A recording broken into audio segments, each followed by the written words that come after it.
Demagojiya xuşkûbiratiye yan wekevî. Cahît Kirkazak di pirsgirêkên civakî de rê û rêbazên çareseriyê li gor armancan cuda dibin. Ku armanc domandina zilm û zordariya desthilatdaran be rê demagojî ye, rêbaz jî peyva xuşkûbiratiyê ye.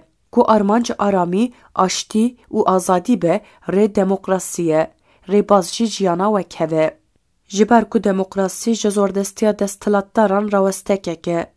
Ji têkiliyên nav malbatê bigirin heta têkiliyên gelên perî, ji têkiliyên civakê bigirin heta têkiliyên nav neteweyî peyva xuşkûbiratiyê zilm û zordariya desthilatdaran vedişêre û dibe sedema domandina zilm û zordariyê. Ji ber ku peyva xuşkûbiratiyê di naveroka xwe de hiyerarşiyekê dihewîne. Neheqiya xuşkûbirayên mezin li ser xuşkûbirayên biçûk wek asayî erê dike. Li Rojhilata Navîn û Tirkiyeyê gel û baweriyên kêmar û bindest dema ku lê dijî zilm û zordariya gel û baweriyên serdest û hegemonîk xwe li ser esasê jiyana wekhev diparêzin, peyv û demagojiya xuşkûbiratiyê derdikeve holê. Ji damezrandina Komara Tirkiye heta îro ji ber ku dewlet li ser pergala yekperestî ku ew ji nîjada Tirkiyeyê hatiye avakirin, di serî delê Kurdan û li hemû gel û baweriyên cuda neheqiyeke mezin hatiye kirin. Mafên wan ên xwe bi rêvebirinê nehatiye erêkirin. Di raya giştî de, di saziyên fermî de û di perwerdeyê de zimanê wan hatiye qedexekirin. Pêşeng, nûner û rewşenbîrên wan tên dîlgirtin, kuştin an tên nefikirin. Nasnameya wan a hevpar û statuya Kurdan nayê qebûlkirin. Dema ku Kurdan li dijî êrişa li ser ziman, çand û nasnameya xwe, nerazîbûnên xwe anên ziman, pergala yekperest a ku li ser nîjada Tirkiyeyê hatiye avakirin, di serî deqirkirina Kurdan fîzîkî kir. Wekî bûyerên di komkijiya serhildana Şêx Saîd, serhildana Agirî, komkijiya Geliye Zîlan û komkijiya Dêrsimê de hewl da ku Kurdan tune bike. Pergala yekperest bi polîtîkayên qirkirinê Kurd têk nebirin. Kurdan li ber hemû êrîşan berxwedaneke xurt nîşandan û têkoşîna mafên xwe yên xwezayî domandin. Wê demê pergala yekperest dest bi demagojiya em xuşkûbirayên hev ên hezar salanan kir. Ev tê wê wateyê ku ez birayê we yê mezinim, ez çi bînim serê we yan ez çi bikim jî mafê min e. Di çanda Kurdan de qedrê xuşkûbiratiyê mezin e, ji ber wê jî ev demagojiya pergala yekperest demekê bi kêrî pergalê nehat. Lê di çanda Kurdan de xuşkûbiratî çandeke fedakarî û wekeviyê ye, ne çandeke serdestî û neheqiyê ye. Ji ber wê jî Kurdan got ku ev xuşkûbiratiyeke çawa ye. Ziman, çand û dîroka min qedexe ye, vîna min nayê naskirin.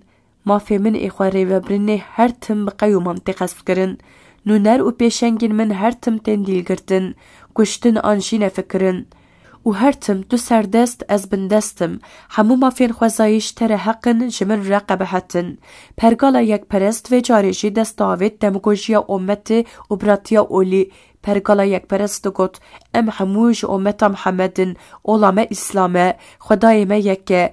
Em tev xuşkûbirayên hev ên mislimanin, em ê wek xuşkûbirayan bi hev re bijîn. Lê li gor xuşkûbiratiya misilmantiyê dibe tiştê ku tu ji xwe re bixwazî, divê tu ji xuşkûbirayên xwe yê mümîn re jî bixwazî. Yan tu nabî misilmanekî kamil. Lê li gor misilmantiya pergala yekperest, ji bo nijada wan hemû tişt helal bûn. Ji bo Kurdan û neteweyên din ên kêmar jî hemû tişt heram bûn. Diyar bû ku ola pergala yekperest û ola Xwedê Teala ne heman olbûn. Kurd 102 salan bu komkijiyan hatin qirkirin, koçberkirin û girtin. Bu polîtîkayên pişaftinê çanda wan hat qirkirin, bi demagojiya xuşkûbiratiyê hatin xapandin û ewqandin. Di encamê de baş fêm kirin ku jiyaneke aram û azad bi demagojiya xuşkûbiratiyê pêk nayê. Jiyana aram û azad dê bi wekevî, demokrasî, avakirina pergala civaka bi exlaq û polîtîk pêk bê. Di pergala civaka demokratîk de desthilatdarî ne di destê taka kes, malbat, bawerî yan jî bîrdoziyekê de ye. Civak bi meclîsan tê birêvebirin. Di meclîsan de jî hemû cudahî û rengên civakê tên temsîl kirin. Civak li gor biryarên ku ji aliyê meclîsê ve hatine girtin têne rêvebirin. Di jiyana pergala demokratîk de yan jî di civaka bi exlaq û polîtîk de hiyerarşî yan jî serdestiya xuşkûbiratiyê tune ye. Xapandina xuşkûbiratiya olî ya ommetî jî tune ye. Di pêvajoya ku diyekî cotmeha 2024 de dest pê kiriye de, dîsa dixwazim demagojiya xuşkûbiratiyê Kurdan bixapînin. Lê me bi jiyanê ceribandîye ku دموگوژیا خوشکبراتیه آشتی آرامی و وکیوی نانیه وی ولاتی. جبر و جی دوی ام مسئله خوال سر ری و ریباز دموکراسی و وکیویه چاره سر بکن. دموکراسی و وکیوی ده خوشکبراتیا راستی بخوره بینه.